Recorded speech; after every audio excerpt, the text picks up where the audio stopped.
What's going on, people? Welcome to 137 Works, and today we're having a look at this. This is Koala Sampler. It is not new, but it's new to me. It's made by Elf Audio, which I believe is just one person. It's just one guy who makes this, and to me that's absolutely mind blowing. Yeah, it's just really impressive to me that one person can do everything that's in this app. So what is it? It's basically like an MPC SP404 Mark II type sampler, but for the iPad, which I think is pretty cool. Like a bit about me, if you don't know, if you're new here, if this is for your first time checking out the channel, I primarily make my music in FL Studio. I make it with Serato Sample to chop up my samples and drum beats and stuff like that, drum breaks and that kind of thing. And I've always used DAWs. I've always been in the box on the PCs, whether it's FL Studio, whether it's Cubase, Ableton, any kind of DAW has always been my kind of go-to thing. But within the last year or so, like kind of last February, I got into sampling vinyl. I was like, okay, I've been making dead mousey progressive house kind of mostly dance music for years and years and years. Well, always having an interest in hip hop and rap music and beats and stuff like that. But I just got I got bit by the bug by the sampling hip hop lo-fi kind of boom bap, low bap kind of.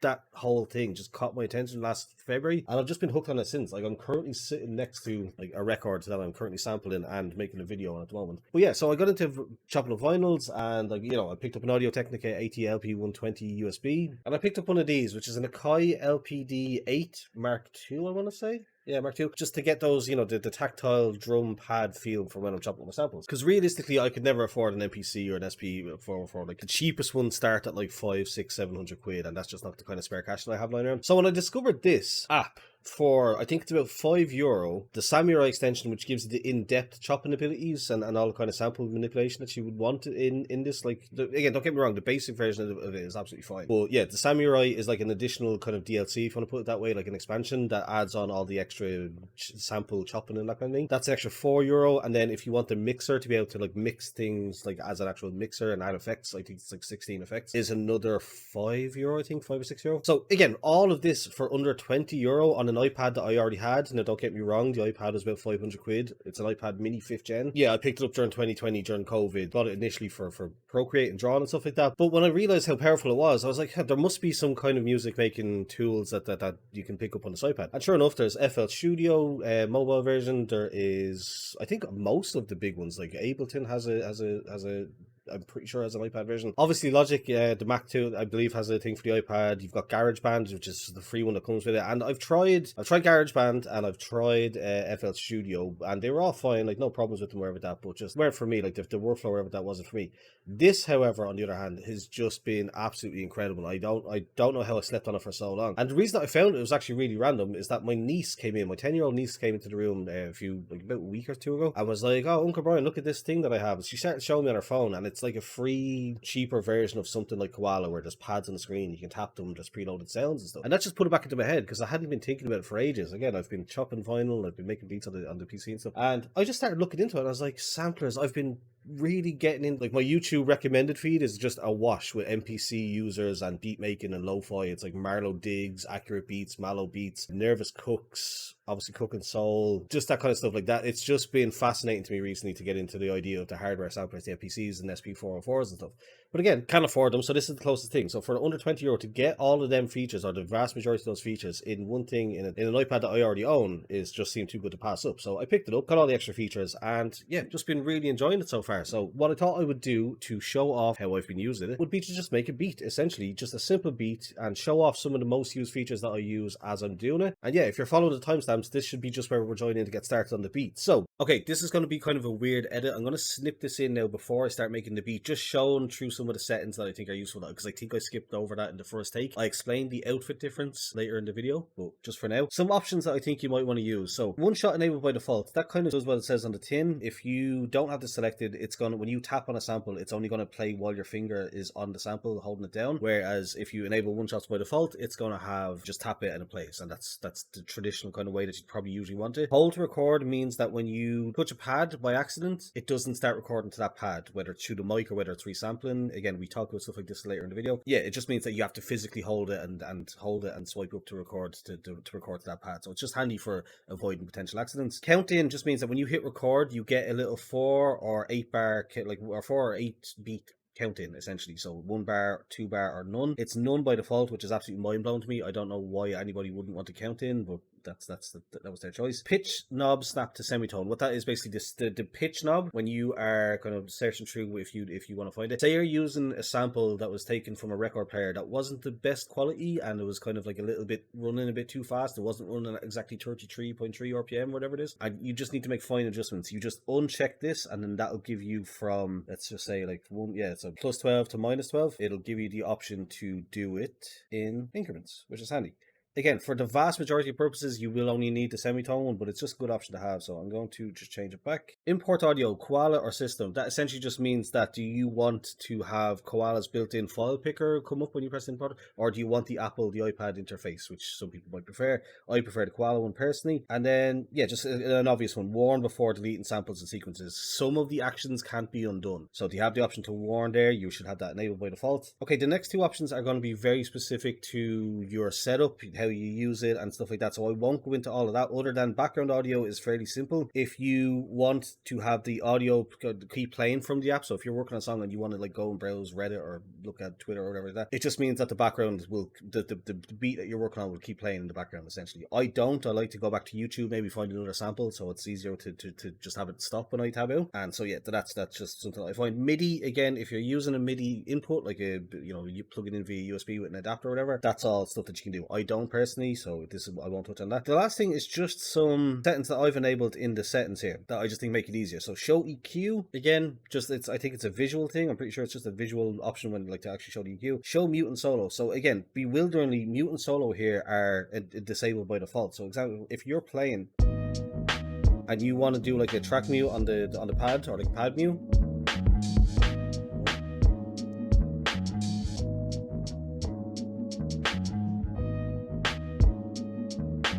yeah, sort of like a performance on the fly. Those buttons aren't there by default for some reason that I cannot comprehend. So that's something that you really want to enable. So show file names on pads is going to be very subjective. Some people will want to have like the reminder of what's what, and some other people might just like the cleaner look of not having it. Like I personally don't mind either way. I have it enabled just because there was one specific project where I wanted to keep track of what sample was what.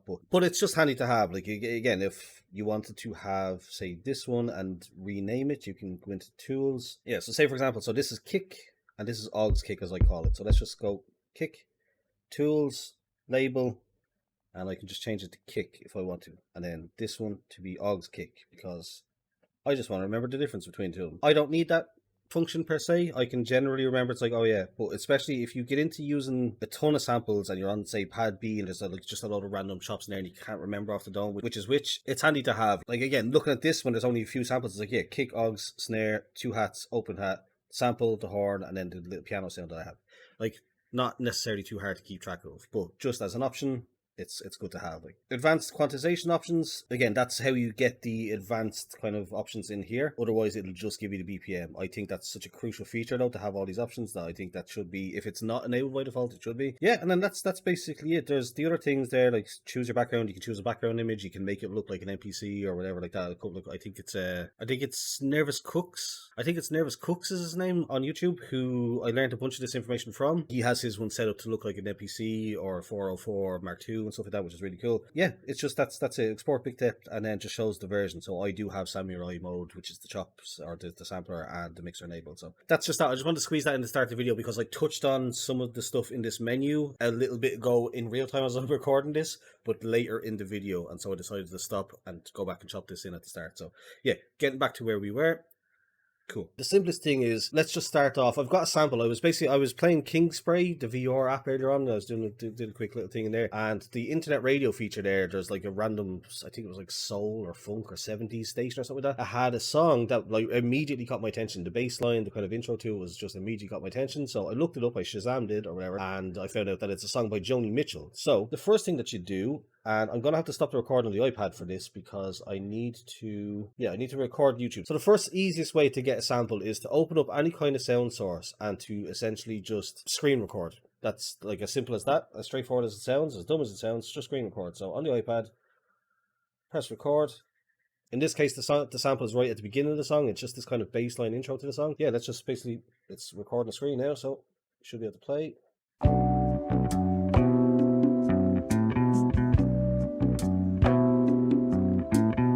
again, so it's not going to be the best, most in-depth, most complicated beat that we've ever made, but just in the interest of getting a quick loop done, a little 4-8 bar loop, wherever that, it's just gonna, that's gonna be enough once we do use all the effects to kind of get the gist of what we're doing here. So yeah, now that you have the little screen recording done, it's as simple as, it's just a built-in default feature, which is just amazing. You can import audio, obviously, I guess, from your files or whatever, but if you import a video, it'll bring up obviously your kind of your files browser, and you can click on the video that you just recorded. The only thing that I wish you could do is select a region, which I don't believe you can. I don't see that there's any way to select a region. You can scrim through it, but like there's no option to select a region, which is a shame. But anyway, you just click on that, select it, press use, and now the little bar across the bottom is going to run and do its thing. Sorry, the iPad might slip around a little bit because it's bare back against the table. I don't have any kind of surface for it, but this should be fine. So we just let it do its job. It's usually a lot quicker than this. I think it's just, it was because I forgot to hit stop, so it's actually a bit longer than it needs to, like than it should be for the video is, obviously, so we'll have to correct that. Yeah, no, so again, all this big recording, this is essentially the complete start of it. So you've got your sample, you can pick the start, the end, you can move the overall sample around using the top half like this, and as again you can see it's all in real time, so it's affecting the pad, how it will trigger on the pad. So if I just select, so again I'm just going to make the beat as I'd make it. I'm just going to talk through what I'm doing. So I'm just going to select the start point and the end point, which is going to be something like this. You're going to hit one shot to enable it to be a one shot, and then just check.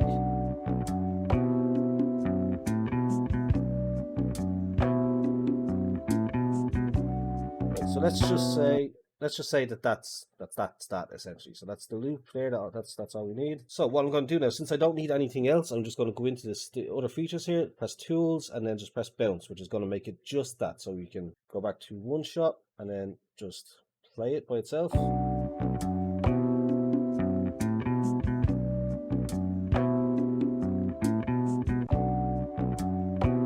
And so on and so forth. That's as simple as you can get. That's how you bring in a sample. So you've got the sample, and then you've got a few different options here. So we can reverse it. You've got a loop, so instead of having to play, you can just have it loop, which is a feature obviously if you need it. Attack and release as it sounds, if you want like a kind of rise up to the sample.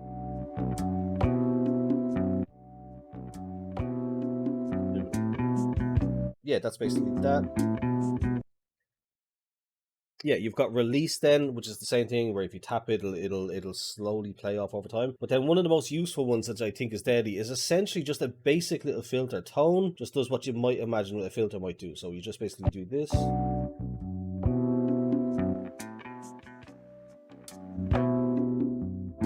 Basically just a filter. You can double tap it to kind of reset it. So this one, I'm going to be going for a little bit of a roll off the high end.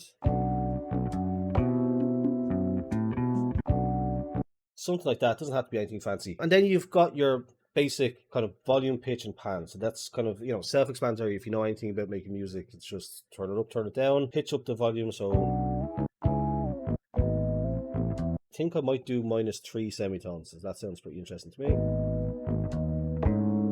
Now it obviously slows it down, so how would you fix that? Well, you've got choke. So again, if you've got drums, you want to put like your hi-hat and your open hi-hat into a choke group. You've got up to 6 choke groups there, which is dead handy. You've got tools, which has all the other different bits and pieces. Chopping, if I wanted to chop the sample and play it a different way. I'm not going to for the purpose of this video. I might chop a break to show that off in a few minutes. For this case, I'm just going to stretch it, so it'll do its best. It's gathered that that's about 4 bars worth, which it is. So let's see.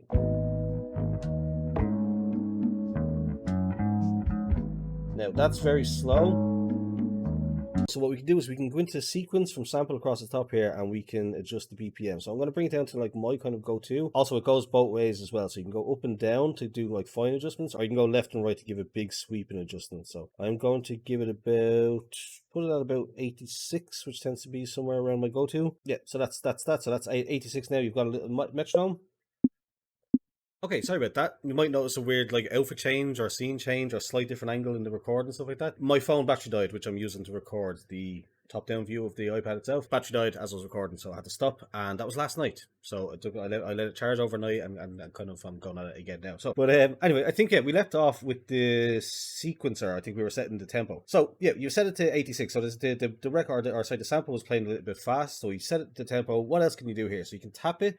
You can manually adjust it up and down if you get it close enough and just want to tap it manually up and down. You can set the beats per bar, so if you want it to be a 3/4 time or whatever like that, you can do that. There's a quantize there option, and you can select live quantize, so it quantizes as you're playing it in. And then you've got sequence snap, sequence end, which is what I've got to set on. So what that means basically is when you've got a couple of sequences here, and we'll get into sequences as we start making things. Basically, just say you've got an intro here and a first verse here. If you want to play the sequences on the fly like a live performance, you can snap it to basically how and when that happens. So a beat, so if you tap it one beat just before the next sequence is about to come along, that's when it'll happen. Or you can do it for one bar, so you can just do it like, okay, if you're on the 4th bar, you know you want to go to the next one, you press it on the start of the 4th bar and then it'll do it. And then obviously it kind of goes without saying, then the last one is sequence end, so you can just have it go at the sequence end. And then the last one is just an awesome way to do it, autoplay. So if you do, say, an intro, a verse, a chorus, a verse, a chorus, a breakdown, an outro, press play on the first sequence, it'll just play the whole song. So when you hit record song, which again we'll get into, play the whole thing from start to finish without you having to play it live. You can play it live, and you can play it like kind of like almost like track mutes and stuff like that in not exactly that way, but like in the MPC or whatever. But it's easy if you're used to kind of more of a workflow where you just play the song and forget it. Like that's an easy way. That's kind of how I'll be using it going forward. And then just lastly, you've got your swing.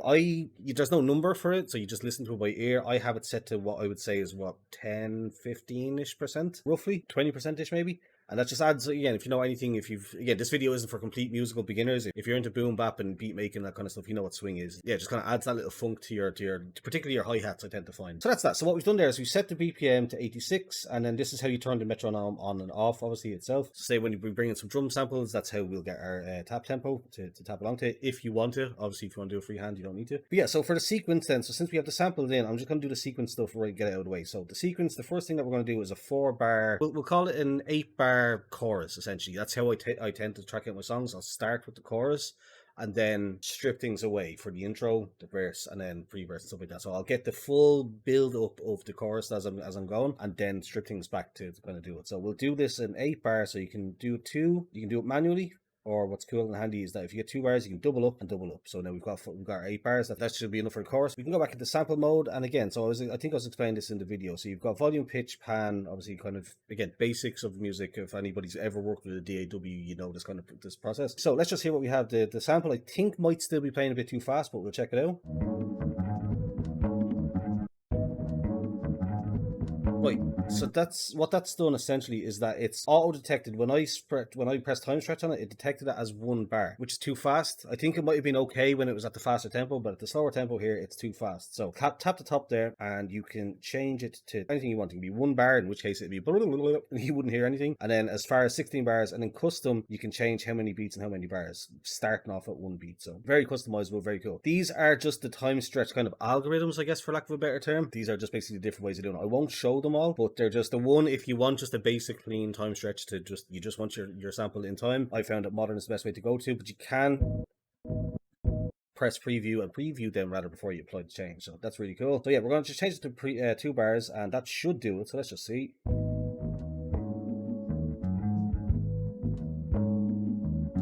Very, very good. Very nice little bass line. So what I'm doing there is, again, it's just kind of self-explanatory. I'm just trying to find the tone because it's a bass-heavy sample that I'm looking for, and I'll be looking to layer up some different sounds and stuff on top of it. Yeah, so the simplest thing to do is just to kind of get the tone down. So that's the sample loaded in. Now at this point, now that I've got something to play, and it's all stretched out, I will go into the perform. This is just how I personally work. This is my personal workflow. I'll go to the perform, I'll go to the mixer, and I'm just going to set my basics, basically, essentially. So we're going to go with a limiter. I personally just keep it at 0, and the attack and the release all the way down, and then that should just be, again, cutting anything off at 0. I can put it at -2 sometimes, but generally speaking, about 0. And then, yeah, we're going to stick the sample, and then, sorry, if we go to the sample section, we're going to mix. So you've got enabled, reset EQ, and main. So basically you can mess around with the EQ, the actual sample itself here. But in this case, we're not touching any of that yet. We don't know how exactly it's going to fit into the mix. But we're just going to put it on sample bus C, or on mix bus C. So what that means, if you go back to perform and we play the sample now, or if we tap inside. So it's coming through bus C now, as you can see. So you can even rename that. So if I tap on that, and that's typically how I'll do it. As I said, I think I might have explained at the start of the video, I'll typically put drums. So again, we can even just name these in advance since we know I'm going to do it anyway. Drums on one, so that's going to be all my drums into the one bus. So they're all going to get the same compression, they're all going to get the same kind of EQ and effects and stuff like that. Bus 2 is just going to be bass, so I'm just going to put that on the bass. Technically the sample is the bass, so try to think that would also free up another space for the main sample. Yeah, okay, all right. That makes more sense. Yeah, I suppose since the sample is... Oh, it also renames them in this little thing. That's actually something I didn't know. Learn something new every day.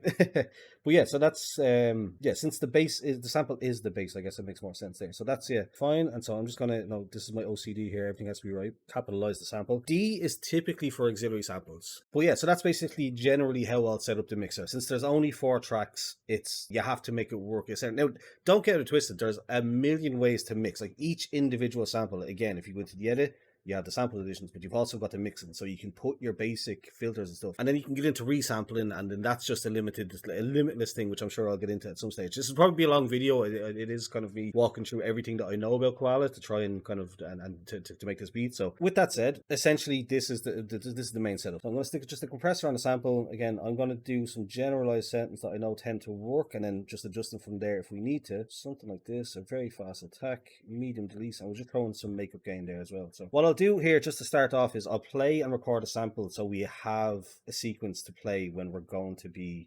listening and demo and stuff. So enable the metronome, press record, gives you a countdown.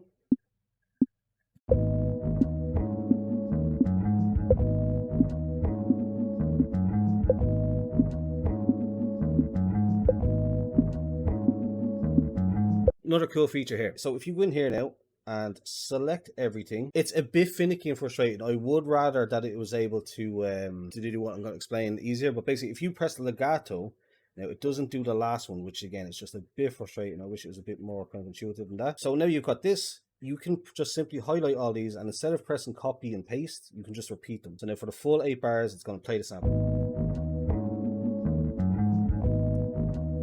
Starting to clip and stuff like that because we have the EQ going, so we can go into the mixer and just turn it down. But now the point of that was obviously that we have now the sample is going to play now when we press play, so we've got some music to listen to. So just press play now, and just that so it's not clipping quite as much. I don't know if it's clipping is the right word, but I can hear it like buzzing and fuzzing, which I don't want. That's not the sound I'm going for. So yeah, so where were we now? So in the sequence, yeah, so you can adjust that. Down here, the bottom left, which you should be able to see, is the pencil for drawing in and deleting your notes. The velocity, so you can literally, as it kind of might sound, you can go in and drag up and down for the velocity, and it also changes color, which is dead handy to show you exactly. I think velocity is 90 by default, isn't it? 85 even. Okay. But yeah, I don't think it super matters, but yeah, the randomize is an interesting one. It's basically a chance how random or how likely or unlikely it is that the sample actually triggers, or that sound that MIDI note happens as it plays through. I've not messed with it too much. It's not a feature that I personally use myself, but it's an option there if anybody if it's the kind of thing that you use. I've seen people use it to give drum loops, kind of program drum MIDI loops variants. So it's not the same thing every 4 bars or every 8 bars, whatever. But anyway, moving on, we have the snap, which is for drawing in your notes or for correcting any kind of notes that you might play. For example, I'll often play a pattern where there's a kind of swingy, shifty pre-kick at the end of a bar before it comes back around to the next one. And by default, by 16th, it's a little too, it doesn't have enough fluidity to it, so I like to put it to 16 triple and just shift it to the right kind of note. So that's possible there, and then you can set it to free, obviously, if you just want it to be free. So undo and redo, kind of self-explanatory. Now you can see that there is a keyboard here, so we'll do that if I get into, I might load up with like a pluck sound or something like that and use the keyboard in that way. But that's the basics of getting a sample in, the tempo done, a sequence recorded, and just the very beginning of everything. So the next thing you want, obviously, is some drums. So let's go in. I am loving, where is it now? If I come back out here, this classic True Cummers SP1200 kits, they sound amazing. So I'm going to pick some stuff from here. So hats.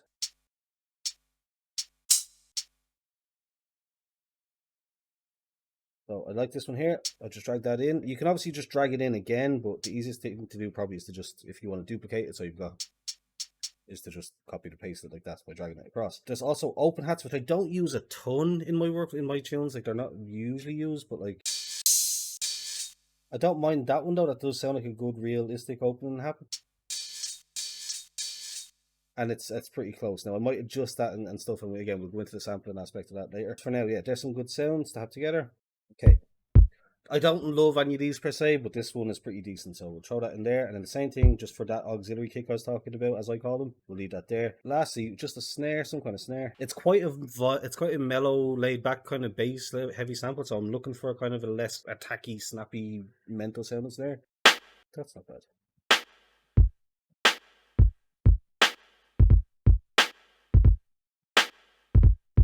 So now that we've got the drum samples in, the next thing is kind of the early mix process, if you want to put it that way. It's what I'll do is I'll get the basic levels of the adjustment between the kick, the snare, the hi-hat together. I'll lump the hi-hats into their choke groups, so they're choking each other and that kind of thing, and we'll just route to the mixer and get a basic kind of EQ and compression on it and stuff like that. So first thing I'll do is just the sample itself, I'll pull down to -2, roughly somewhere like that. The kick can usually stay roughly where it's at. The auxiliary kick can come down quite a bit. So for the choke group, so I'm going to select all the hats and then select the choke to choke group 1. And so what that means is, like any kind of good kind of open hat sound will, when you're pressing these, you get the gist there. So the open hat, when it opens, it's closing again. So makes sense. So I'm also going to just, again, select all of them by pressing edit and pressing all 3 pads, and then just bring down the volume of all of them by quite a bit.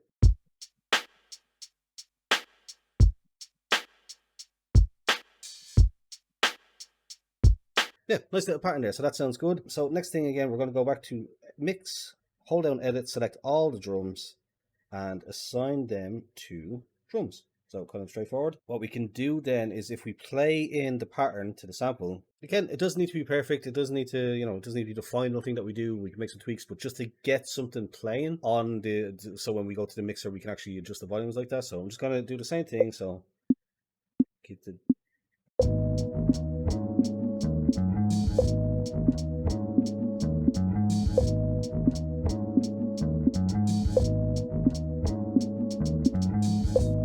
So yeah, just a quick little hi-hat loop, nothing amazing, just simple, a couple of little variations thrown in. So we're just going to legato those and the very last one so we can do the repeat again.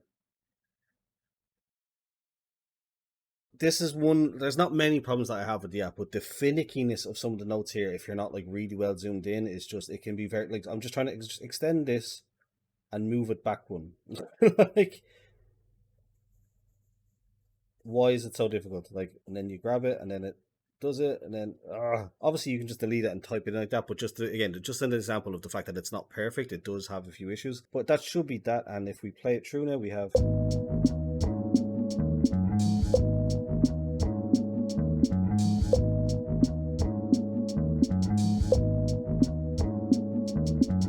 yeah, so let's lay down some kick and snare.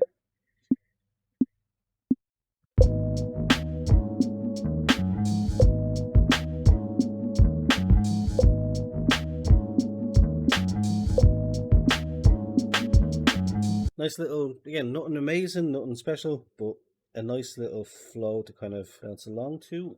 So we will just legato these again. Okay, so here's a case of that exact thing that I was talking about. The auxiliary kick up here got put in at the start of the beat next to the main kick. So the only way to fix that basically is to go into 1/6 timing, or 1/6 triplets, I think it is, and just adjust it that way. So now...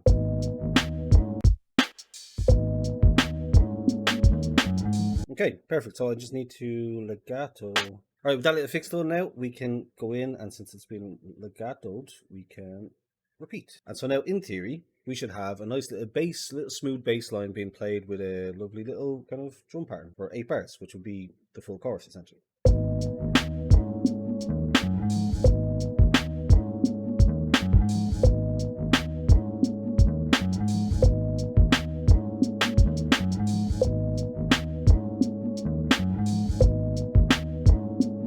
It's funny the way you can't help yourself. I was just listening through it to demo to see what it sounded like, and I'm like creating stuff on the go.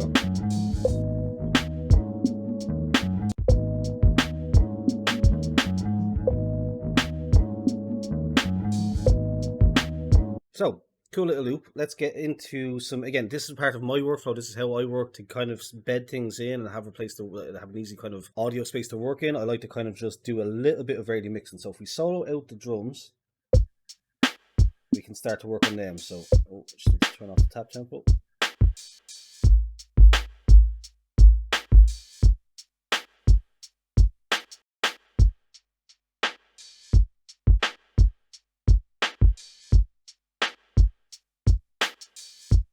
Okay, so just applied a little bit of EQ. It's nothing crazy, but boosting up the kick where it's hitting the heaviest down on the low end, and just chopping off some of those high end frequencies. Again, it's lo-fi. You can do it on the master channel. Again, on the FL Studio, in my DAWs, I do have a master chain of like a couple of plugins that gives me that sound. But just for now, I'm going to just do it kind of relatively a bit more simple.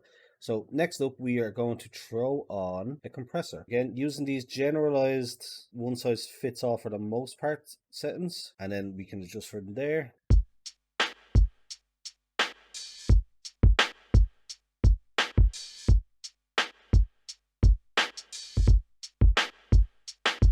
What I'll do is, since all of that's gotten quite loud now, I will just put the whole kick, or I'll put the whole drum channel down onto -2 or thereabouts, if I can get it. Something like that will do for now. Now we can unsolo that, go in and get the bass, and just turn the bass sample up essentially.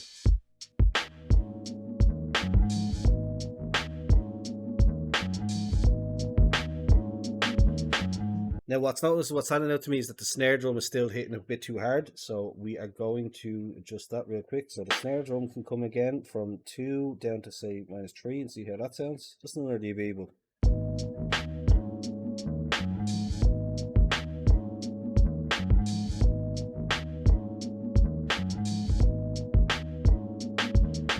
Now you can get crazy. I'm not going to bother for the sake for this video, but like I would go in then and start going to the bass sample and pulling out EQs and like where the kick is hitting, I'll take it away from the bass. I won't go that far just for the sake of this video because it's already obviously super long. Yeah, if we keep on going, we have the opportunity now to find a couple more sounds. Gonna load in, say, let's look for like a horn or just some kind of other musical sample. So let's just in the same pack. Okay, so I found this one here. It's not like, you know, it's very simple.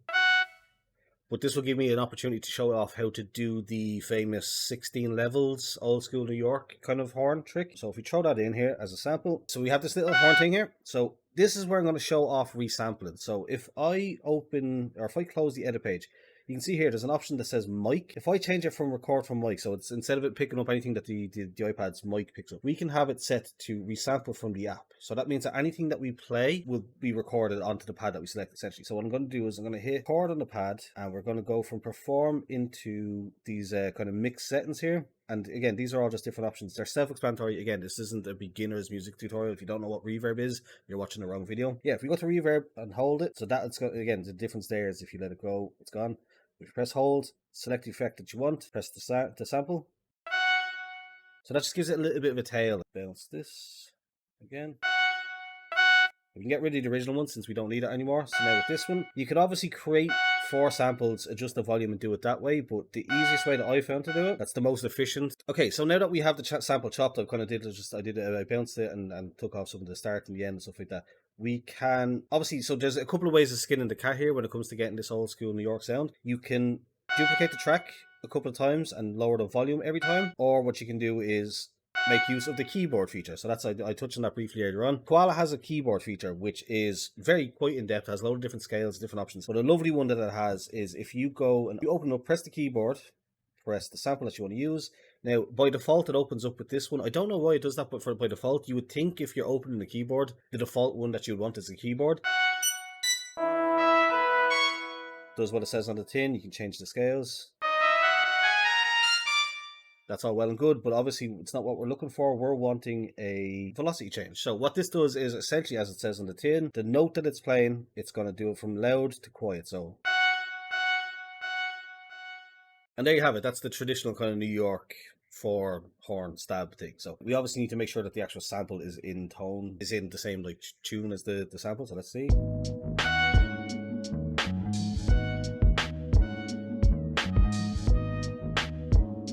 Right, we go with that one. So hit record.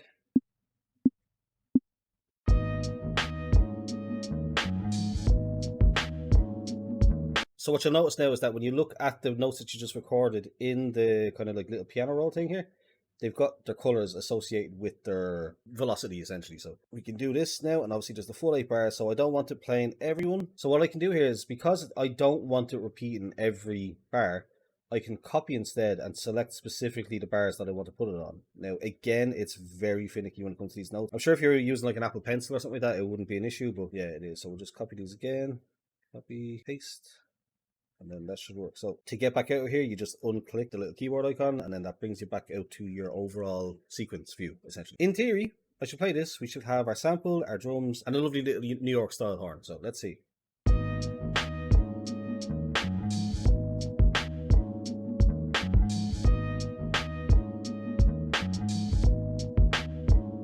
I'll take it down in the mix. It is still quite a bit louder than I would like.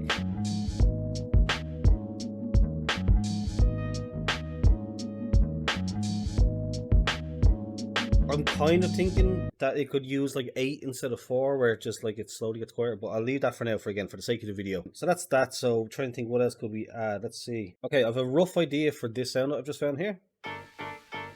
I'm thinking if I half the time, that could be a cool little like chugging kind of sound that can go along. So let's just see what we can do using the tools that we have in our hand. So if we edit this now, and I only really need 4, let's just say. And we need to stretch them well. So let's just bounce that. Then what if I change it? So the idea that I had in my head was to have it be slower than the original sample. So let's see. No, it doesn't really sound great. Let's just see how it works with the sample.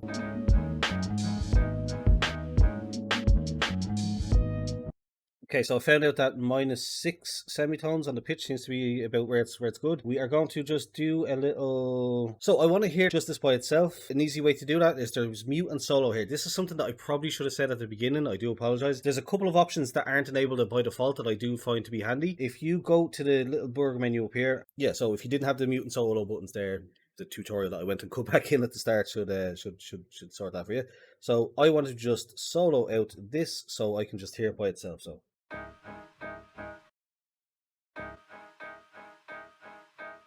right, just using that option to mute it to be able to get a clear idea of what's going on in the sample as far as the tone. So again, without going into the mix and without assigning it to a mixer or channel or like that, to be able to just quickly set the tone, but yeah, without having to do anything crazy with the mix and all that kind of stuff, to have the flexibility to have 3 different ways to be able to manipulate the kind of, at the very least, the EQ is just brilliant. So yeah, I think I'm going to just throw that in like that. So if I unsolo it.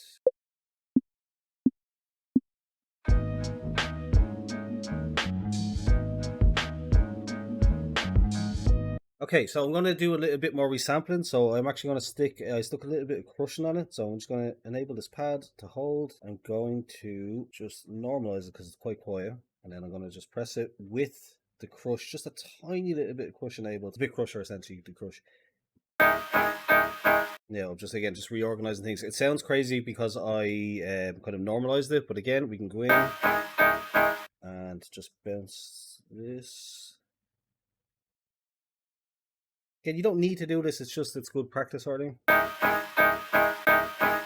Again, you don't need to do the bounce and stuff, it's good practice to have, you know, all the empty space before and after. Like that might just take up space in the project and make the project kind of more bloated than it needs to be. Yeah, so that's that. We have turn it down now since we boosted it up.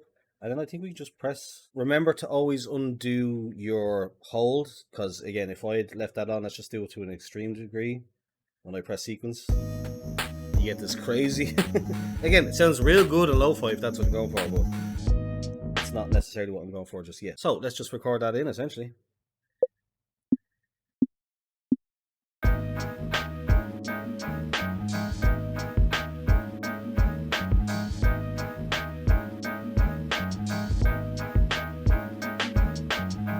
Time is terrible, but we should be able to fix it with a little snap, some legato, and some repeat.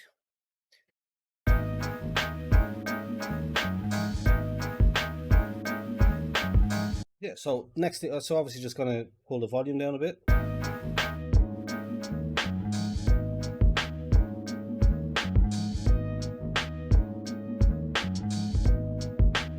Okay, it doesn't need to be doing the most, just playing quietly in the background.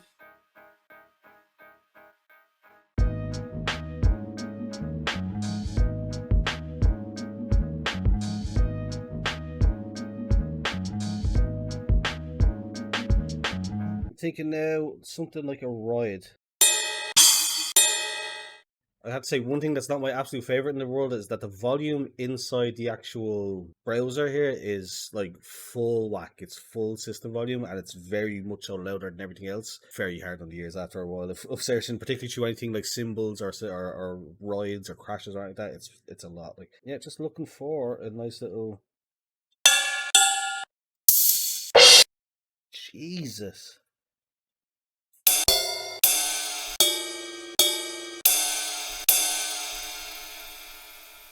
Okay, I got a ride to throw in there. I cut out some of the kind of the same techniques because again, it's just a lot of listening to a very harsh, loud, simply ride here for me. So I just skipped through that and I'm just gonna play it in now and adjust the volume after it. So we'll see.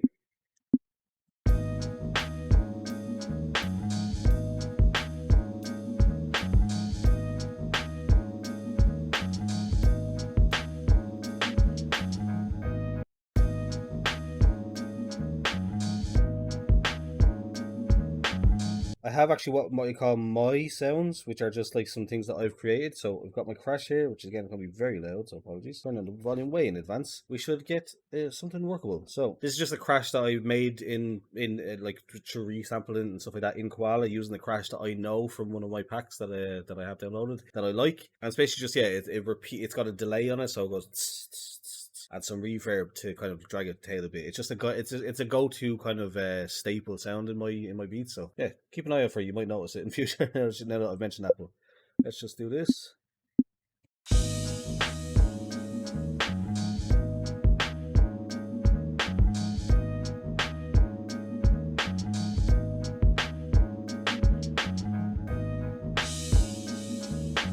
Still quite loud, so I'm just going to turn it down another little bit.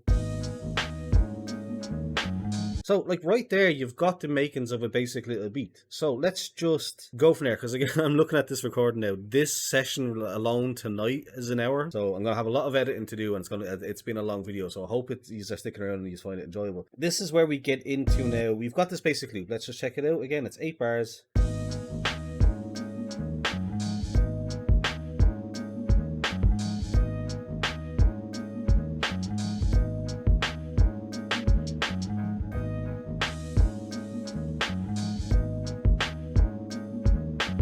So that's absolutely fine. So let's just say again, we made it 8 bars because that's going to be the chorus. So I'm going to drag this out there. So that makes it a chorus. We can double this up to 16 bars. So that'll be our verses. And then that means we can drag this back. Again, another weird choice that I don't understand is that this is 8 bars and you can double up to 16, but you can't double down. So if you accidentally double up all the way to, I think it's 128 bars, you have to manually tap them all the way down, back down. Like it's a bizarre choice. But anyway, in this case, we'll just do a 4-bar intro. So what we'll do with the intro, the most easy way to lay it out is to just delete everything from the sample that we copied. Yeah, it does have some weird glitches like that. You can see in the sequence, it looks like there's a load of extra hits there, but there isn't. So I don't know where it gets that from. But yeah, anyway, so the intro, I'm just gonna have it be just a sample.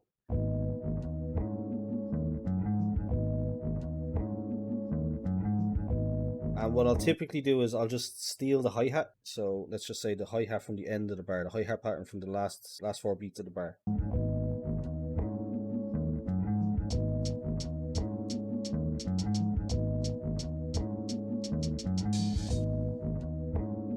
Yeah, so we've just basically taken everything else out except for the sample, a little hi-hat loop, and a snare drum to bring us in. And again, so I'm just going to quickly go through and make a little, basic idea of something like a verse.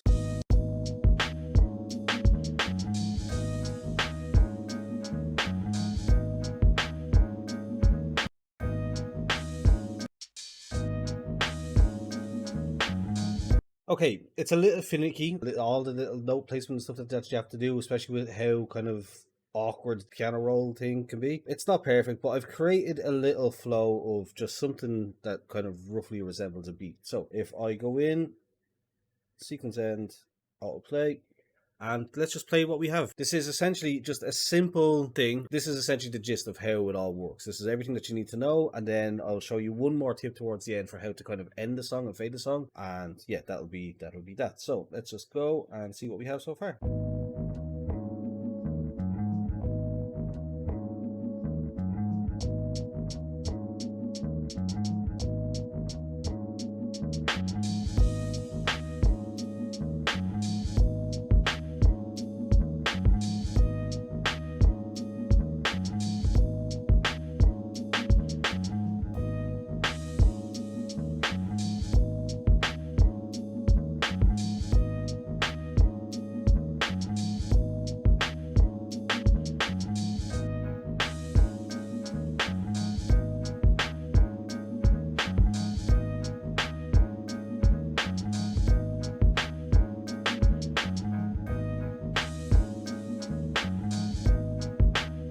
Okay, so the last thing that we're going to do is just show you how do you end the song. This is the simplest way that I found to do it. So let's just say this is our song structure. So we have an intro, a verse, pre-verse, a chorus, a second verse, a second pre-verse, a chorus, and then let's just say this is the outro, just 8 bars long, right? So let's just say that. The easiest way to do it is with resample enabled. So select the track that you want to record. So just hold it, because again we set that option earlier on, and then just press the sequence that you want to be your outro. Let it play through.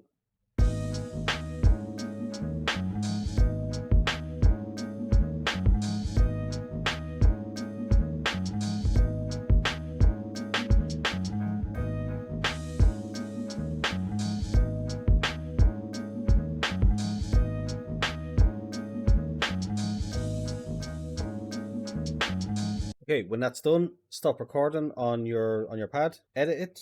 We need to just cut down just what we need, obviously just the outro. With the end point just a smidgen. We're going to bounce this, and then we're going to resample it again. Now there might be an easier way, but this is the way that I found to do it. So we're going to resample again, hit the pad, and then bring the volume down manually, essentially. So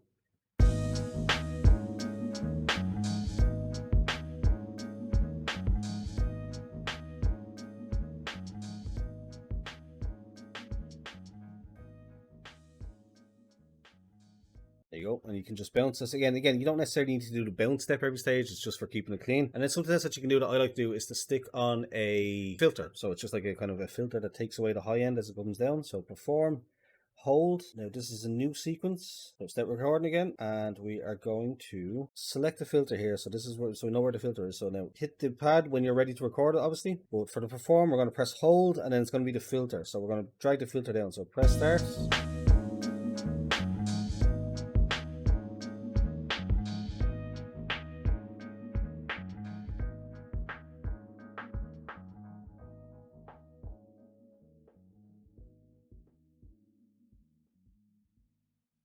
Okay, so that's just, again, so we're just replacing the pad. So the same thing, the volume is going to come down, and also the filter is going to close as well. So that's how you do that. And then for the sequence, it just needs to be 8 bars. Select the MP sequence, yeah, 8 bars, and then press record, and then hit the sample.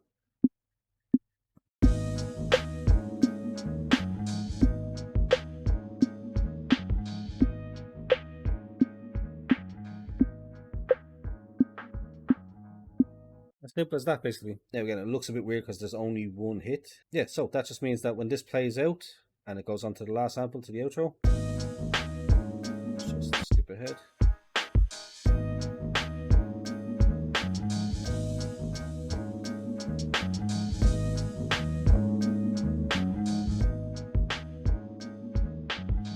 Now the sample, it's not a perfect solution, so I don't know if the sample there, that pad seemed like it was a smidgen loud, so you might need to go in and adjust it in the mix afterwards. So yeah, that's the gist of how to do it all. Again, it's not the most amazing song, it's just the same thing repeating over again. I didn't go into the details of adding a load of more extra sounds. I just wanted to show off my general workflow on a simple basis. Yeah, I'm just going to go in and clean it up and just make it a little bit more presentable as an actual song. I made some mistakes here, you can see in the MIDI where it's not playing properly, so I'm just going to fix those up, make it into a playable song, show you how to bounce it out and render it as a track, export it as a song, and then that should be the end of the video, I'm pretty sure. So let me just do that real quick, so I'll be with you in a moment. So unfortunately, once again, my phone has died, and rather than, charging it up and waiting again, since we're so close to the end, I'm just going to use the iPad screen recording that I've been taking this whole time to capture the audio. Basically, how do you make it a song? Once you've actually gotten all your bits, your sequences are all in the place that you want them to be, you just tap in the little burger menu, click record song. Recording will start when you press play and stop when you press the play button to stop. Are you okay? And so everything that happens between you pressing play and pressing play again, that's it. So it's armed for recording. You can see the little thing comes up in the bottom right there. Let's just play it through. Just double check that it has autoplay at the sequence end. So now it should play through all the sequences here. That said, I'll take this opportunity to thank you for sticking around if you did make it to the end. I'm sure I left out some other different bits and pieces of functions that I don't necessarily use, but for the general purpose of how I construct a beat in Koala, the full process, I might make more videos in the future where I make beats and it's just a simple condensed version of just like, the camera pointing the screen and just chop together like a 10-minute clip. But for this one, I wanted to go kind of relatively in depth into how exactly I do things and how Koala works as a thing, because it's really, really good and really powerful. But with that said, we have to arm the track now to record to become a full song. I'm going to press play, and that's how we're going to end the video. So if you enjoyed it, please do leave a thumbs up, subscribe if you're new here. Thanks for watching, and goodbye.